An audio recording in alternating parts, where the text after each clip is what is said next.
Kita sering banget bertemu Indonesia di pinggir jalan, terjahit di kain, di media sosial, di buku-buku, di mana-mana. Pertanyaannya, siapa sih yang bertemu kata Indonesia pertama kali? Kurang tahu saya, Pak. Nggak tahu. Kalau itu saya nggak tahu. Ya pokoknya tahunya Indonesia aja gitu. Kayak Indonesia kan macam-macam ya. Ada Jawa. Lupa sih, ada dulu kan pernah belajar. Jadi nggak tahu, kan sejarahnya lupa.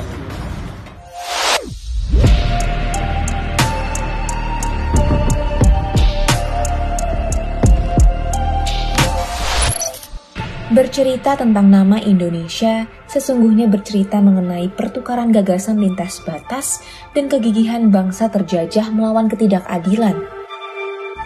Ini adalah kompleks makam Kristen, lokasinya di Penang, Malaysia.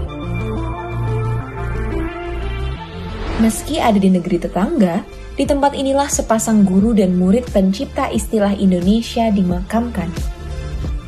James Richardson Logan dikenal sebagai seorang advokat. Pada 1847, dia menerbitkan Journal of the Indian Archipelago and Eastern Asia. Indian Archipelago, begitulah dulu orang-orang Inggris menyebut gugusan pulau yang menyebar di Tenggara Asia ini. Mereka juga menamainya the Eastern Islands atau the Eastern Seas. Sedangkan orang Belanda menyebut bagian Indian Archipelago yang berada di bawah kekuasaannya dengan nama Nederlands Indie, Oost India, atau Hindia. Logan punya guru bernama George Windsor Earl, penjelajah yang terkenal dengan bukunya The Eastern Seas. Pada 1850, di jurnal asuhan Logan, Earl mengungkapkan sebaiknya Indian Archipelago tidak dijadikan nama gugusan pulau di Asia Tenggara ini. Earl mengusulkan dua nama baru, Indo-Nations atau Melayu Nations. Bagi Earl, Melayu Nations lebih cocok. Tapi, Logan tidak setuju pendapat gurunya itu. Lewat tulisan di jurnal edisi yang sama, Logan menggunakan kata Indonesia dan ini dicatat sebagai dokumen pertama yang memuat kata Indonesia di dunia. Nama ini kemudian sampai di telinga etnolog lain. Bahkan, pada 1884, etnolog ulung Jerman Adolf Bastian ikut menggunakannya dan bikin kata Indonesia makin populer di Eropa. Tak lama kemudian, sampai pula lah kata ini di negeri Belanda, dengan digunakannya istilah Indonesia oleh pakar etnografi George Alexander Wilken dan ahli bahasa Hendrik Kern dalam judul makalah pada 1885. Memasuki dekade akhir abad ke-20, sudah banyak bumi putra Hindia tinggal di Belanda. Ada yang kuliah, ada yang jadi pekerja domestik atau transportasi kapal, ada pula yang diasingkan karena tingkah politiknya di Hindia. Ini adalah 3 serangkai pimpinan Indische Partei yang bikin geger pemerintah kolonial. Meski akhirnya diasingkan ke Belanda, sikap kritis mereka tidak lenyap. Suwardi Suryaningrat alias Ki Hajar Dewantara jadi redaktur Hindia Putra. Majalahnya Indische Vereniging, organisasi bumi putra Hindia yang kuliah di Belanda. Hindia Putra mencatat, di Den Haag pada April 1917, bangsawan Jawa ahli musik Suryo Putro menggunakan kata Indonesia ketika menyampaikan amanat penutup acara penyambutan delegasi India Werbar. Ini dicatat sebagai penggunaan kata Indonesia pertama oleh seorang bumi putra Hindia. Pada tahun yang sama, Indonesisch Verbond van Studenten, organisasi pertama yang dalam namanya terkandung kata Indonesia, didirikan. Dan di tahun ini pula, penggunaan paling awal kata Indonesia di Hindia ditemukan, yakni oleh etnolog Belanda Beb Schrike ketika menyebut frasa perkara politik Indonesia. Sedangkan bumi putra pertama yang menyebut kata Indonesia di Hindia adalah Cipto Mangunkusumo yang menulis berbagai suku di Indonesia di akhir suatu buku.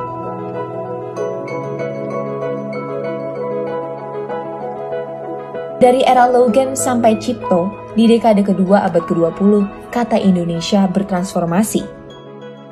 Logan menggunakan Indonesia dalam konteks geografis, melingkupi pulau-pulau dari Sumatera, Semenanjung Malaya, Formosa, Papua bagian barat, Timor, sampai Jawa.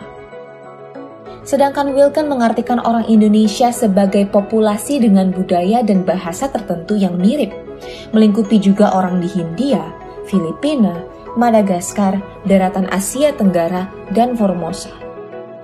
Masuk dekade ketiga abad ke-20 dan setelahnya, kata Indonesia semakin digunakan dalam konteks politis, sebagai simbol negeri Hindia yang merdeka dari Belanda. Juga menggantikan kata pribumi atau inlander yang bernada menghina. Ini ditandai munculnya usulan mengubah nama Nederlands-Indië jadi Indonesia ke parlemen atau pemerintah. Dan semakin banyak nama organisasi mengandung kata Indonesia. Di Belanda, Indische Vereniging ubah nama jadi Indonesische Vereniging, lalu jadi Perhimpunan Indonesia. Di Hindia Belanda, Perserikatan Komunis India ganti nama jadi Partai Komunis Indonesia. Sutomo bikin Indonesia Studi Club di Surabaya. Dan Soekarno mendirikan Perserikatan Nasional Indonesia atau PNI. Semasa itu, usulan nama selain Indonesia bukannya tidak ada.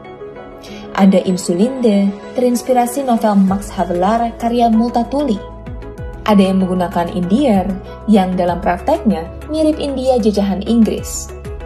Belakangan, Suwardi lebih suka pakai Nusantara yang diambil dari kitab kuno Jawa. Nama-nama itu kalah pamor dari Indonesia.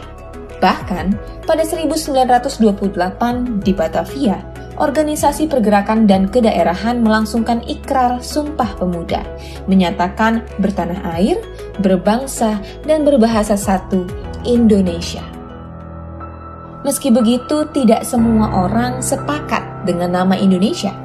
Sebagaimana diungkapkan penulis Hawthorne Daniel dalam bukunya Islands of the East Indies yang terbit pada 1944.